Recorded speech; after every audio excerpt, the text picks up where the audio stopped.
काय झाले सध्या जरांगे पाटलाच्या मागे महाराष्ट्रातला कोणताच नेता नाही। शरद पवारांनी तर आमचं उलट वाटोळ केलंय। 23 मार्च 1994 ला जी आर काढून आमचं जे वाटेल 16% आरक्षण होतं ती यांनी खिलापट वाटल्यासारखं वाटलं। त्याला कोणत्या राज्य मागासवर्ग आयोगाचा अहवाल घेतला नाही, कोणती कमिटी नाही। आता आमच्या शिकुरे कमिटीने आम्हाला मराठी मागासवर्गीय आहेत म्हणून अहवाल दिला। आता आम्ही खरे अधिकृत ओबीसी म्हणून बसतो तरी पण हे सरकार आमच्यावर दखल घ्यायला तयार नाही।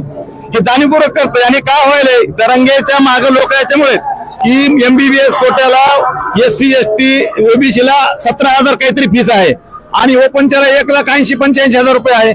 आज शेतकरी जमीन जी होती मराठ्याकडे सगळी विभागली गेलेली आहे। मोफत शिक्षणाची पण मागणी करायला मोफत शिक्षण सर्वांना द्या ना। आरक्षण कसं सगळं शिक्षण सर्वांनाच मोफत करून टाका।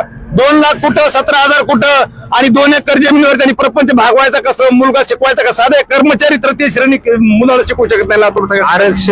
आरक्षणाबरोबर मनोज जरांगे पाटलांनी मोफत शिक्षणाची पण मागणी करायला पाहिजे का? चालते ना, काही नाही हरकत नाही। सर्वांना ते तर सर्वांना द्या म्हणतात ना। कोण जरांगे पाटील सर्वांना शिवाजी महाराजांच्या नंतर मराठ्याचा छत्रपती म्हणजे मनोज दादा जरांगे।